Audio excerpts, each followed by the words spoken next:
Israel Hamas യുദ്ധം തുടങ്ങിയിട്ട് ഇന്നേക്ക് ഒരു വർഷം തികയുന്നു.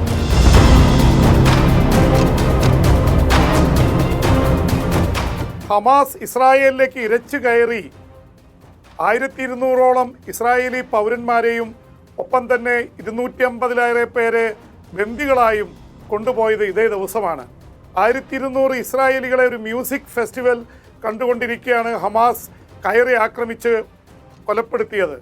ഇതിൻ്റെ ഒരു പ്രതികാരം എന്നോണമാണ് ഗസയിലേക്ക് ഇസ്രായേലിൻ്റെ സൈന്യം അന്ന് തന്നെ ഇരച്ചു കയറിയതും യുദ്ധം ആരംഭിച്ചതും. ആ യുദ്ധത്തിനാണ് ഇന്ന് ഒരു വർഷം തികയുന്നത്.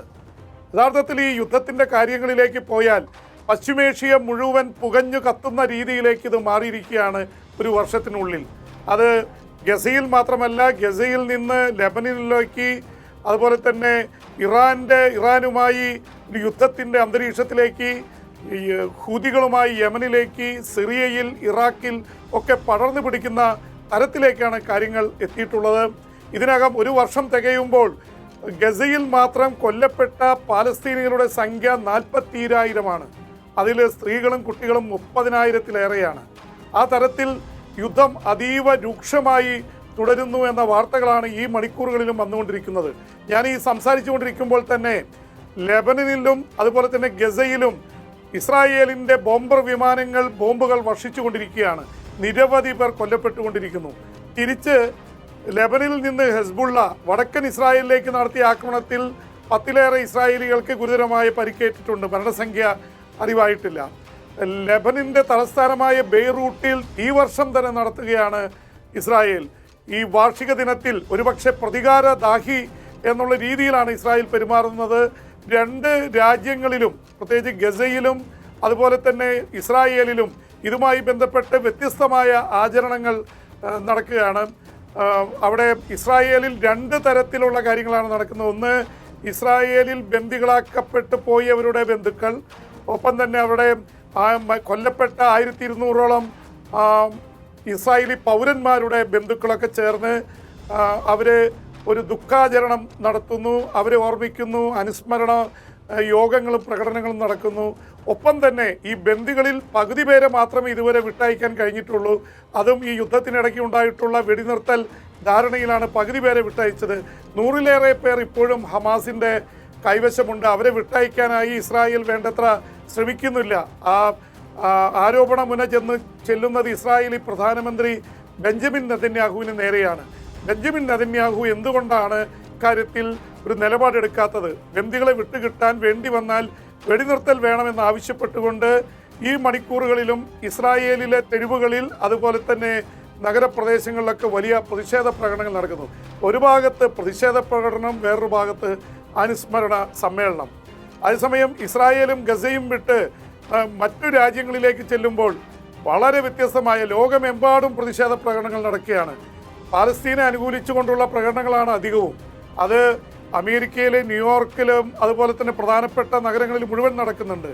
യൂറോപ്പിൽ ഫ്രാൻസിൻ്റെ തലസ്ഥാനമായ പാരീസിൽ, ഇറ്റലി തലസ്ഥാനമായ റോമിൽ, അതുപോലെ തന്നെ ജർമ്മനിയിലെ ബെർലിനിൽ, അതുപോലെ ബ്രിട്ടനിലെ ലണ്ടനിലടക്കം, ലണ്ടനിലൊക്കെ 40,000 പേരാണ് പാലസ്തീൻ അനുകൂല പ്രതിഷേധ പ്രകടനങ്ങളിൽ പങ്കെടുത്തത്. പക്ഷേ അതോടൊപ്പം തന്നെ ഇസ്രായേലിനെ അനുകൂലിക്കുന്ന പ്രകടനങ്ങൾ അമേരിക്കയിലും യൂറോപ്പിലുമെല്ലാം നടക്കുന്നുണ്ട്. ബ്രിട്ടനിൽ തന്നെ ഇസ്രായേലിനെ അനുകൂലിച്ചുകൊണ്ടുള്ള പ്രകടനം മറ്റ് പാലസ്തീൻ അനുകൂല പ്രകടനവുമായി ഏറ്റുമുട്ടുന്ന അവസ്ഥ വരെ ഉണ്ടായി. അതിൻ്റെ അടുത്തെത്തിയപ്പോൾ പോലീസ് വളരെ ബുദ്ധിമുട്ടിയാണ് അവർ തമ്മിൽ ഒഴിവാക്കിയത്, അല്ലെങ്കിൽ വലിയ രക്തച്ചൊരിച്ചിൽ അവിടെ ഉണ്ടാവുമായിരുന്നു. ആ തരത്തിൽ ലോകമെമ്പാടും ഇതേ ചൊല്ലിയുള്ള ചർച്ചകൾ നടക്കുന്നു.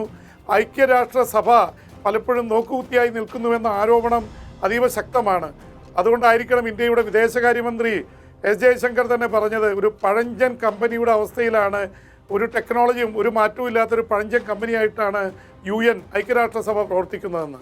കാരണം ഐക്യരാഷ്ട്രസഭയ്ക്ക് നടക്കുന്ന ഉക്രൈൻ യുദ്ധത്തിൽ 2.5 വർഷം കഴിഞ്ഞിട്ട് ഇടപെട്ട് എന്തെങ്കിലും ഒരു വെടിനിർത്തൽ ഇന്ന് സാധിച്ചിട്ടില്ല.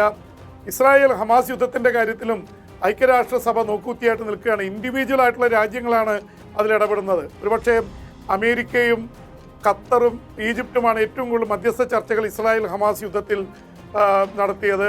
അത് വെടിനിർത്തൽ ഒരു തവണ സാധിച്ചു. എന്നാൽ ഉക്രൈൻ യുദ്ധത്തിൽ ഇതുവരെ ഒരു വെടിനിർത്തൽ ഉണ്ടായിട്ടില്ല. 2.5 വർഷത്തിലേറെയായി യുദ്ധം തുടരുന്നു. അപ്പോൾ ഇതിൻ്റെയൊക്കെ പശ്ചാത്തലത്തിൽ ഇസ്രായേൽ ഹമാസ് യുദ്ധം വല്ലാത്ത ഒരു തരത്തിലേക്ക് മാറുന്നുവെന്നാണ് ബോധ്യമാകുന്നത്. കാരണം ലെബനൻ ഇപ്പോൾ കത്തിയെരിയുകയാണ്.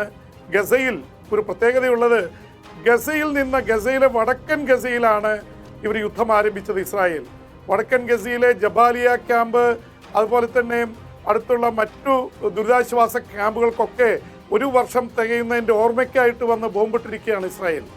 അവിടെ വടക്കൻ ഇസ്രായേലിന് നേരെ ഹെസ്ബുള്ളയുടെ ആക്രമണം ലെബനനിൽ നടക്കുന്നു. അപ്പോൾ ഈ വടക്കൻ ഗസയിൽ ഇസ്രായേൽ ആക്രമണം നടത്തുമ്പോൾ ഇത് ഒരു വർഷം മുമ്പ് തുടങ്ങിയതും ഒക്ടോബർ 7-ന് ഇതേ സ്ഥലത്താണ്.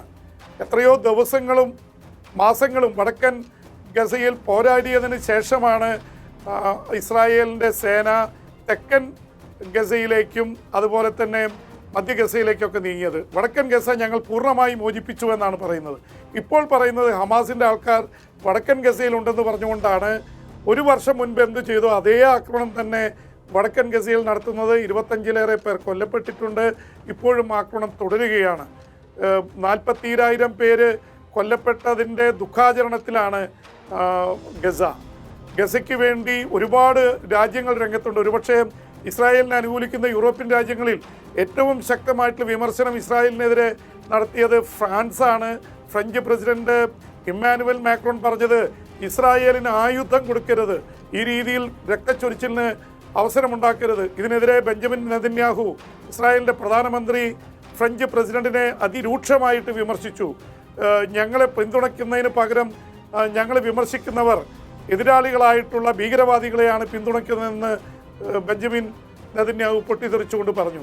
അദ്ദേഹം ഇന്ന് ഈ ഒരു വർഷം തികയുമ്പോൾ നടത്തിയ പ്രസംഗത്തിൽ പറഞ്ഞത് 7 യുദ്ധമുഖങ്ങളിലാണ് ഞങ്ങൾ യുദ്ധം ചെയ്തുകൊണ്ടിരിക്കുന്നത്. ഒരു ഭാഗത്ത് ഗസയിൽ യുദ്ധം ചെയ്യുന്നു, ലെബനനിൽ യുദ്ധം ചെയ്യുന്നു, ഇറാഖ്, സിറിയ തുടങ്ങിയവിടെ യുദ്ധം ചെയ്യുന്നു, യമനിൽ ഹൂതികളുമായിട്ട് ഏറ്റുമുട്ടുന്നു. ഈ തരത്തിൽ പല യുദ്ധമുഖങ്ങളിൽ യുദ്ധം ചെയ്തുകൊണ്ടിരിക്കുകയാണെന്നാണ് ഇസ്രായേലി പ്രധാനമന്ത്രി പറയുന്നത്. ഇത് പലതും ഇസ്രായേൽ തന്നെ വരുത്തി വെച്ചതാണ്. സിറിയയിൽ ഡമാസ്കസിൽ ബോംബുകൾ ഇട്ടുകൊണ്ടിരുന്നത് ഇസ്രായേലാണ്. അവർ പറയുന്നത് ഇവിടെയൊക്കെ ഇറാൻ്റെ പ്രോക്സികളായിട്ടുള്ള പ്രധാനപ്പെട്ട സംഘടനകൾ ഹെസ്ബുള്ള ലെബനനിൽ, ഹമാസ് ഗസയിൽ, ഹൂതികൾ യമനിൽ, അതുപോലെ തന്നെ ഇവരുടെയൊക്കെ ഓർഗനൈസേഷൻസ് ആയിട്ടുള്ള സംഘടനകൾ ഇറാനിൽ, ഇറാഖിൽ, സിറിയയിൽ തങ്ങൾക്കെതിരെ യുദ്ധം ചെയ്യുന്നുവെന്നാണ് പറയുന്നത്. കാരണം ഇവരൊക്കെ ഇസ്രായേലിനെ കോമൺ ടാർഗറ്റായിട്ട് വെച്ചിരിക്കുകയാണ്. ഇതിൻ്റെയൊക്കെ ഏറ്റവും കൾമിനേഷനായിട്ട് വരുന്നത് ഇറാനിൽ നിന്ന് ഉണ്ടായിട്ടുള്ള കഴിഞ്ഞ ദിവസങ്ങളിൽ ഉണ്ടായിട്ടുള്ള അറ്റാക്കാണ്. 100 കണക്കിന് മിസൈലുകളാണ്, റോക്കറ്റുകളാണ് വന്ന് പതിച്ചത്. ഇസ്രായേലിൽ ആൾനാശം ഉണ്ടാവാത്തത് കൊണ്ട് മാത്രമായിരിക്കണം ഇസ്രായേൽ തിരിച്ചടിക്കാൻ വൈകുന്നത്. പക്ഷേ തിരിച്ചടി ഉറപ്പാണെന്ന് ഇസ്രായേൽ പറയുന്നു. ഇറാൻ്റെ പരമാധികാരി ആയത്തുള്ള ഖമനിക്ക് ഒരുപക്ഷെ ഇസ്രായേൽ തിരിച്ചടിക്കുമെന്ന ഭീതിയിൽ ഒളിവിൽ പോകേണ്ടി വന്നു. പക്ഷെ പിന്നീട് അദ്ദേഹം വെള്ളിയാഴ്ച പ്രാർത്ഥനയ്ക്കെത്തി പ്രഖ്യാപിച്ചത് വേണ്ടി വന്നാൽ ഇനിയും ഇസ്രായേലിനെ ആക്രമിക്കുമെന്നാണ്. ഇതെല്ലാം വ്യക്തമാക്കുന്ന ഒരു ഇസ്രായേൽ ഇറാൻ യുദ്ധം ഏതാണ്ട് അടുത്തെത്തിയിരിക്കുകയാണ്. കാരണം ഇസ്രായേൽ ഇപ്പോൾ യുദ്ധം നടത്തുന്ന സംഘടനകളെല്ലാം ഇറാൻ്റെ പിന്തുണയിൽ പ്രവർത്തിക്കുന്നവരാണ്. ഇറാൻ നേരിട്ട് യുദ്ധരംഗത്തേക്ക് വരുന്നു എന്നുള്ളതാണ് ഗസയുടെ യുദ്ധം ഒരു വർഷം തികയുമ്പോൾ നമ്മളെയൊക്കെ ആശങ്കയിലാക്കുന്നത്. ഇറാൻ ലോകത്തിലെ തന്നെ അല്ലെങ്കിൽ ഏഷ്യയിലെ തന്നെ വലിയ സൈനിക ശക്തിയാണ്. ഇറാനും ഇസ്രായേലും തമ്മിലുള്ളൊരു യുദ്ധം സാധാരണ നിലയിൽ നിൽക്കില്ല. ഇറാനു പിന്തുണയുമായി റഷ്യ രംഗത്തുണ്ട്. റഷ്യൻ പ്രധാനമന്ത്രി ഇറാൻ സന്ദർശിച്ചതിൻ്റെ തൊട്ടുപിറകെയാണ് ഇറാൻ ഇസ്രായേലിലേക്ക് മിസൈലുകൾ അയച്ചത്. ആ തരത്തിലുള്ള ഒരു അറ്റാക്ക് നടന്നിരിക്കുന്നു. സ്വാഭാവികമായിട്ട് ഇറാൻ്റെ ആണവ കേന്ദ്രങ്ങളും എണ്ണപ്പാടങ്ങളുമാണ് ഇസ്രായേൽ ലക്ഷ്യം വയ്ക്കുന്നത്. അപ്പോൾ അത് ഏത് നിമിഷവും ഉണ്ടാകാം. എന്നാൽ അമേരിക്ക ഇടപെട്ട് പറഞ്ഞിട്ടുണ്ട് എണ്ണപ്പാടങ്ങൾ ആക്രമിച്ചോളൂ, പക്ഷേ ആണവ കേന്ദ്രങ്ങൾ ആക്രമിക്കരുത്. ഇറാൻ്റെ ആണവ കേന്ദ്രങ്ങൾ ആക്രമിച്ചാൽ ഇതിൽ ലോകമഹായുദ്ധത്തിലേക്ക് പോകുമോ എന്ന ആശങ്ക അമേരിക്കയ്ക്കും യൂറോപ്യൻ രാജ്യങ്ങൾക്കുമുണ്ട്. അതുകൊണ്ട് തന്നെ ഇസ്രായേലിനെ മാക്സിമം അവർ തടയാൻ ശ്രമിക്കുന്നുണ്ട്. പക്ഷെ ആര് പറഞ്ഞാലും കേൾക്കുന്നൊരു മാനസിക അവസ്ഥയിലല്ല ഇസ്രായേലിൻ്റെ ഭരണകൂടം. അത്തരത്തിൽ കാരണം ഹമാസിൻ്റെ തലവൻ ഇസ്മായിൽ ഹനിയയെ വധിച്ചത് ടെഹ്റാനിൽ വെച്ചാണ്. അതിന് പ്രതികാരം ചെയ്യുമെന്ന് പറഞ്ഞിരുന്നു. അതുപോലെ തന്നെ ഇറാൻ പിന്തുണയ്ക്കുന്ന ഹെസ്ബുള്ളയുടെ 32 വർഷമായിട്ടുള്ള തലവൻ, ഏറ്റവും വലിയ ബുദ്ധികേന്ദ്രമായിട്ടുള്ള ഹസൻ നസ്രുള്ളയെ ബസ്റ്റർ ബോംബുകൾ ഉപയോഗിച്ച് ബെയ്റൂട്ടിൽ വധിച്ചത് ഇറാനെ വല്ലാതെ അമ്പരപ്പിച്ചിരുന്നു. ഇനിയും ഒരുപാട് കമാൻഡർമാരെ, അതിൻ്റെ കൂടെ ഉണ്ടായിരുന്ന 20 കമാൻഡർമാരാണ് ഹസൻ നസ്രുള്ളയോടൊപ്പം മണ്ണടിച്ചു പോയത്. ഒരുപാട് പേജർ ബോംബുകൾ പൊട്ടിത്തെറിച്ച് നൂറുകണക്കിന് ആൾക്കാർക്ക്, 3000-ഓളം പേജർ ബോംബുകളാണ് പൊട്ടിത്തെറിച്ചത്. ആയിരക്കണക്കിന് ആൾക്കാർക്ക് പരിക്കേറ്റു. അതിൽ 40ഓളം പേർ കൊല്ലപ്പെട്ടു. അവരുടെ കമ്മ്യൂണിക്കേഷൻ സിസ്റ്റം, ഹെസ്ബുള്ളയുടെ കമ്മ്യൂണിക്കേഷൻ വാർത്താവിനിമയ ശൃംഖല തന്നെ നടന്നുപോയി. അത് കഴിഞ്ഞ് അതിൻ്റെ സംസ്കാര ചടങ്ങ് നടക്കുമ്പോഴാണ് പേജർ ബോംബിൽ മരിച്ചവരുടെ സംസ്കാര ചടങ്ങുകൾ നടക്കുന്നു. അതിനിടയിൽ വാക്കി ടോക്കികൾ പൊട്ടിത്തെറിച്ചും അപകടമുണ്ടായി. ഇവർക്ക് ഇനി എന്തുപയോഗിക്കും, കമ്മ്യൂണിക്കേഷന് വേണ്ടി എന്തുപയോഗിക്കും എന്നുള്ള പരിഭ്രാന്തിയിലാണ് ഹെസ്ബുള്ള.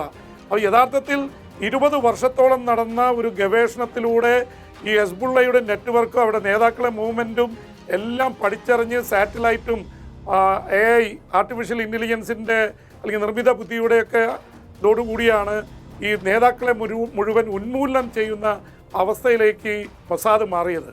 ഇതേ അവസ്ഥ തന്നെ ഗസയിൽ ഹമാസിൻ്റെ ഒരുപാട് നേതാക്കളെ വധിച്ചു ഇസ്രായേൽ.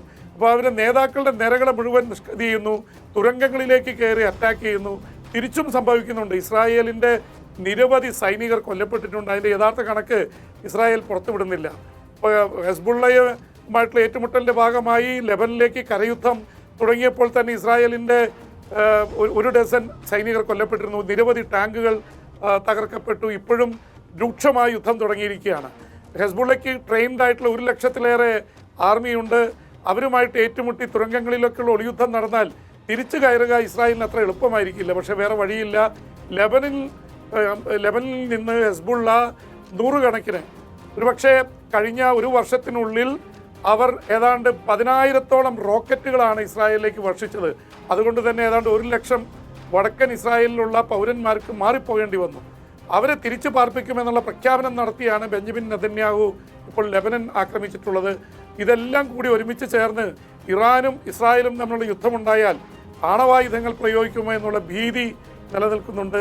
അതിൻ്റെയൊക്കെ പശ്ചാത്തലത്തിൽ വേണം ഇസ്രായേൽ ഹമാസ് യുദ്ധത്തിൻ്റെ 1ാം വാർഷികത്തെ കാണാൻ. പശ്ചിമേഷ്യ വല്ലാതെ പുകയുകയാണ്. അതൊരു വലിയ യുദ്ധത്തിലേക്ക് പോയാൽ റഷ്യയും ചൈനയും ഇറാന് വേണ്ടി രംഗത്തിറങ്ങുമോ? അമേരിക്ക ഇസ്രായേലിൻ്റെ കൂടെ, ഇപ്പം തന്നെ അമേരിക്കയുടെ വിമാനങ്ങളും യുദ്ധക്കപ്പലുകളും ഇസ്രായേലിൻ്റെ തീരത്തുണ്ട്. ഇറാൻ അടിച്ചാൽ സ്വാഭാവികമായിട്ട് അമേരിക്ക തിരിച്ചടിക്കും. അമേരിക്ക ഇടപെട്ടാൽ തങ്ങൾ ഇടപെടുമെന്ന് റഷ്യ പറഞ്ഞിട്ടുണ്ട്. റഷ്യയുടെ കൂടി പിന്തുണയോടെയാണ് ഇറാൻ അടിക്കുന്നത്. സ്വാഭാവികമായിട്ട് ഇതൊരു 3ാം ലോക മഹായുദ്ധത്തിൽ ചെന്ന് എത്തുമോ എന്ന ഭീതി പരന്നിട്ടുണ്ട്. അങ്ങനെ സംഭവിക്കാതിരിക്കട്ടെ എന്ന് നമുക്ക് കരുതാം.